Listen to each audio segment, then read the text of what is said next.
आइए हम लोग दूसरे डेटा टाइप्स की ओर चलते हैं जो है सीक्वेंस टाइप्स। ये जितने भी हैं स्ट्रिंग, लिस्ट, टपल या फिर रेंज, इन्हें सीक्वेंस डेटा टाइप्स बोला जाता है और ये ऑर्डर्ड कलेक्शन ऑफ आइटम्स रखते हैं। Ordered collection of items means क्या होता है? मीन्स होता है कि ये जो भी आइटम्स रखेंगे अपने अंदर उसका एक ऑर्डर होगा। मतलब अगर हम किसी चीज को रखे हैं इन बॉक्सेस में तो उसका एक ऑर्डर होगा जो कि जीरो से शुरू होगा और आगे की तरफ जाएगा। अगर हम यहाँ से किसी आइटम को निकाल रहे हैं और वापस डालेंगे तो हम डाल सकते हैं कि हमने वन से निकाला, वन पे ही डाल दिया। इसी को ऑर्डर्ड कलेक्शन बोलते हैं कि सबका एक ऑर्डर है। उसमें सबसे पहले है हमारे पास स्ट्रिंग। String data type. इस डेटा टाइप में आप क्या रख सकते हैं? इसमें हम टेक्स्ट डेटा रख सकते हैं या सीक्वेंस ऑफ यूनिकोड कैरेक्टर्स रख सकते हैं। टेक्स्ट डेटा कैसे रखेंगे? जैसे नेम, एक वेरिएबल का नाम हमने लिया नेम, इसमें हमने रख दिया राजू, डबल कोट दिया और राजू रख दिया। ये एक स्ट्रिंग वेरिएबल है और ये एक स्ट्रिंग लिटरल है, यानी हमने एक स्ट्रिंग बना दिया। डबल कोट के अंदर या सिंगल कोट के अंदर हम एक स्ट्रिंग टेक्स्ट को रख सकते हैं। अगले डेटा टाइप की तरफ चलते हैं जो है लिस्ट। लिस्ट डेटा टाइप क्या होता है? लिस्ट डेटा टाइप ये एक ऑर्डर्ड डेटा टाइप होता है और ये म्यूटेबल होता है। हाँ, एक और चीज जो कि स्ट्रिंग के बारे में मुझे बतानी थी, ये इम्यूटेबल डेटा टाइप होता है। इम्यूटेबल मीन्स अगर आपने एक बार स्ट्रिंग लिख दिया तो आप उसे चेंज नहीं कर सकते हैं। You can't change it. आप राजू लिख दिए तो आप आर की जगह एस नहीं कर सकते कि इसे आपने हटा दिया और एस लिख दिया, ऐसा नहीं हो सकता। इसके लिए आपको एक नया स्ट्रिंग बनाना पड़ेगा। इसी स्ट्रिंग में आप ये काम नहीं कर सकते। इसी को इम्यूटेबल डेटा टाइप बोला जाता है। और लिस्ट के बारे में हम लोग आते हैं तो ये क्या है? ऑर्डर्ड है, जो कि मैं पहले ही समझा चुका हूँ। ऑर्डर्ड क्या होता है इसका मतलब। और दूसरा है म्यूटेबल, यानी कि ये चेंजेबल है। लिस्ट एक चेंजेबल डेटा टाइप है। ठीक है, चलिए हम लोग अब समझेंगे कि हम लिस्ट कैसे बनाते हैं। लिस्ट बनाने के लिए हमें स्क्वायर ब्रैकेट का इस्तेमाल करना पड़ता है। अगर आप लिस्ट बनाते हैं तो उसे स्क्वायर ब्रैकेट के अंदर में लिखते हैं। जैसे मैं अगर एग्जांपल दूं तो मैं एग्जांपल लेता हूं नंबर्स। मैंने लिखा नंबर्स और equal to square bracket start किया, इसमें लिखा 10, 20, 15, 25 एक्सेट्रा। ये एक लिस्ट का एग्जाम्पल बन गया। ठीक है, इसी तरह आप लिस्ट में किसी स्ट्रिंग को भी रख सकते हैं। जैसे मैंने लिखा FRUITS फ्रूट्स। ये एक लिस्ट का नाम है। कैसे? क्योंकि मैंने स्क्वायर ब्रैकेट ओपन किया और इसमें स्ट्रिंग कैसे लिखते हैं? सिंगल कोट या डबल कोट में। हम यहाँ पे डबल कोट लेते हैं। Apple, double quote close, comma, फिर से डबल कोट स्टार्ट। अब लिखेंगे मैंगो, डबल कोट क्लोज, फिर कॉमा, और फिर से कुछ भी अगर लिखना हो लाइक बनाना, डबल कोट क्लोज, लास्ट में क्लोज। तो इस तरह से हम लिस्ट को बना सकते हैं। ठीक है, लिस्ट मिक्स्ड भी बन सकता है। आप एक ही डेटा टाइप को लिस्ट में रख सकते हैं या एक साथ अलग अलग डेटा टाइप्स को भी लिस्ट में रख सकते हैं। जैसे मैं बनाता हूं मिक्स्ड, मिक्स्ड नाम का एक लिस्ट बनाता हूं।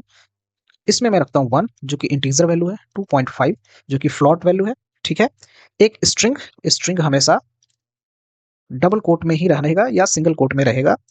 तो इस तरह से हम लोग एक लिस्ट में अलग अलग टाइप के डेटा टाइप्स को भी रख सकते हैं। ठीक है, मैं पहले बता दूं कि मैं सभी चीजों को डिस्क्राइब यहाँ पे नहीं कर रहा हूं। मैं सिर्फ डेफिनेशन और थोड़ा सा उसका एग्जाम्पल्स दे रहा हूं क्योंकि ये डेटा टाइप्स का लेक्चर है।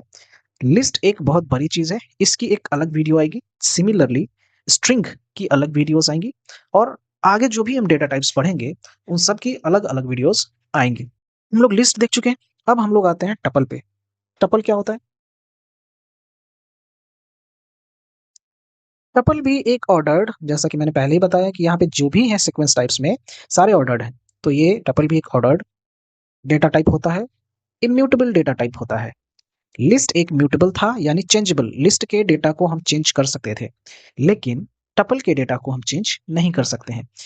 अभी देखते हैं हम लोग टपल कि आखिर हम टपल कैसे बनाते हैं। तो चलिए, टपल को बनाने के लिए हम लोग को पैरेंथेसिस का इस्तेमाल करना पड़ता है। इसे बोलते हैं पैरेंथेसिस। टपल बनाने के लिए पैरेंथेसिस का इस्तेमाल किया जा सकता है और लिस्ट की तरह ही इसमें भी वैल्यूज को कॉमा लगाकर लिखा जाता है। जैसे मैंने बनाया माई टपल और इसमें मैंने रख दिया पैरेंथेसिस के अंदर 10, 20, 30, 40 एक्सेट्रा, कोई भी वैल्यूज रख दिया। टपल को भी लिस्ट के तरह ही मिक्स्ड बनाया जा सकता है। ठीक है, मैंने मिक्स्ड टपल यहाँ पे बनाया, ब्रैकेट में दिया 1, ब्रैकेट में दिया पाइथन, लेकिन ध्यान रहे पाइथन को हमेशा इन्वर्टेड कोमा के अंदर, क्योंकि ये एक टेक्स्ट है और टेक्स्ट को पाइथन में इन्वर्टेड कोमा के अंदर रखा जाता है। मैंने लिखा 5.5 और एक बुलियन टाइप का, जो कि मैं आगे बताऊंगा कि क्या होता है बुलियन, उस टाइप का भी एक डाल दिया। मतलब हर एक टाइप के डेटा को टपल में हम लोग रख सकते हैं। और टपल में स्क्वायर ब्रैकेट के सॉरी टपल में पैरेंथेसिस के अंदर हम सारे डेटास को रखते हैं। टपल के बाद हमारे पास है रेंज। रेंज भी एक इम्यूटेबल डेटा टाइप है, मीन्स इसे भी चेंज नहीं किया जा सकता। सीक्वेंस ऑफ नंबर्स को दिखाने के लिए रेंज का इस्तेमाल किया जाता है और मोस्टली फॉर लूप के साथ रेंज का इस्तेमाल हम लोग करते हैं। पाइथन में रेंज एक इनबिल्ट डेटा टाइप है जिसमें हम पैरेंथेसिस लगाकर रेंज का एक फंक्शन बना सकते हैं। इसमें एक सीरीज में किसी भी नंबर को दिखाने के लिए इस्तेमाल किया जाता है और ज़्यादातर रेंज का इस्तेमाल फॉर लूप में किया जाता है। ठीक है, कैसे हम करेंगे रेंज का इस्तेमाल, चलिए आते हैं देखते हैं हम लोग। एक्स में हमने रख दिया रेंज 5। इसका क्या मतलब है? रेंज 5 रखने का मतलब है कि ये फंक्शन अगर हम प्रिंट करें एक्स को तो हमें प्राप्त होगा 0, 1, 2, 3 एंड 4। इस चीज से आपने क्या सीखा कि रेंज कभी भी लास्ट वैल्यू वैल्यू को प्रिंट नहीं करता, 0 से स्टार्ट करेगा और जो वैल्यू आपने दिया है उससे एक पहले की वैल्यू तक स्टॉप हो जाएगा। जो एक वैल्यू आपने रेंज में दिया है इसे बोलते हैं स्टॉपिंग वैल्यू, इस वैल्यू को बोलते हैं stopping value. Range stopping value को प्रिंट नहीं करता है। ठीक है, चलिए एक और रेंज का एग्जांपल देखते हैं। हम देते हैं x equal to range 2 to 6। अब आप बताइए कि यहाँ पे क्या प्रिंट होगा। इसका आउटपुट जो आएगा वो आएगा 2, 3, 4, 5। क्या 6 आएगा? नहीं, सिर्फ यही आएगा, क्योंकि लास्ट जो भी है स्टॉपिंग वैल्यू वो रेंज प्रिंट नहीं करता है। ठीक है, रेंज के लिए भी एक अलग से वीडियो आएगा, क्योंकि रेंज भी बहुत तरीके से लिखे जा सकते हैं और इसे प्रिंट करने का अलग अलग तरीका है। रेंज को हम लोग 3 वैल्यूज रेंज के अंदर दे सकते हैं, जिसे स्टार्ट, स्टॉप और स्टेप बोलते हैं। अभी तो ये 2, 3, 4, 5 सीरियली प्रिंट हो रहा है। अगर हम चाहें तो एक वैल्यू बीच में छोड़ के भी प्रिंट कर सकते हैं, लेकिन अभी इसकी चर्चा हम नहीं करेंगे। हम सिर्फ रेंज के बारे में सिर्फ डेफिनेशन ही जानना चाह रहे हैं। इसके बारे में डिटेल से वीडियो अगली बार आएगा।